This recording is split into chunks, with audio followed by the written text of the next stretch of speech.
ಅದನ್ನು ಏನು ಹೇಳ್ತಾ ಇರೋದು ಅವ್ರನ್ನ ಹೊರಗಡೆ ಕರೆಸಿ ಅಂತ ನಾನು ಒಳಗೋಗ್ಲಿಲ್ಲ. ದರ್ಶನ್ ಅವರ ಪ್ರಕರಣವನ್ನು ನೋಡಿ ಇಂಡಸ್ಟ್ರಿ ಪರ್ಸನ್ ಆಗಿ ಜೊತೆಗೆ ಸರ್ ನೀವೇನು ಹೇಳಲಿಕ್ಕೆ ಬಯಸ್ತೀರಿ? ನಾನು ಏನು ಹೇಳ್ಬೇಕು ತುಂಬ ಇದೆ ಹೇಳಾಗಿದೆ ಸರ್. ಈಗ ಅದನ್ನೇ ತಿಳ್ಕೊಂಡು ಮಾತಾಡೋದಕ್ಕೆ ಇಷ್ಟಪಡೋದಿಲ್ಲ, ನಾನು ಯಾರ ಮನಸ್ಸನ್ನ ನೋಯಿಸೋದಕ್ಕೆ ಇಷ್ಟಪಡೋದಿಲ್ಲ. ಅವ್ರು ಹೇಳ್ತೀನಿ ಕೇಳಿ, ಅವರಿಗೆ ಅಂತ ಒಂದಿಷ್ಟು ಫ್ಯಾನ್ಸು ಊರೆಲ್ಲ ಇದ್ದಾರೆ, ಅವ್ರದ್ದು ಅಂತ ಒಂದು ಕುಟುಂಬ ಇದೆ. ಕರೆಕ್ಟ್, ನಾವು ಮಾತಾಡೋದ್ರಿಂದ ಅವ್ರಿಗೂ ನೋವಾಗಲ್ಲ. ಮಾತಾಡಬೇಕು ಇನ್ನೊಂದು ಕಡೆಗೆ ಒಂದು ಫ್ಯಾಮಿಲಿ ಅಂತ ಇದೆ, ಅವ್ರದ್ದು ಅಂತ ಇದೆ, ಅವ್ರಿಗೂ ನೋವು ಕೊಡೋದಕ್ಕೆ ನಾನು ಇಷ್ಟಪಡೋದಿಲ್ಲ.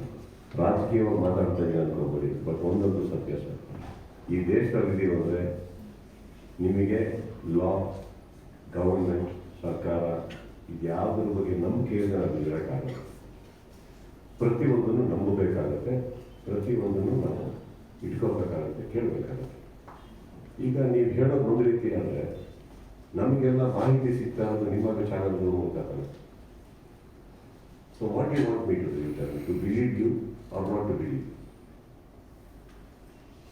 What do you want to do? My answer is this.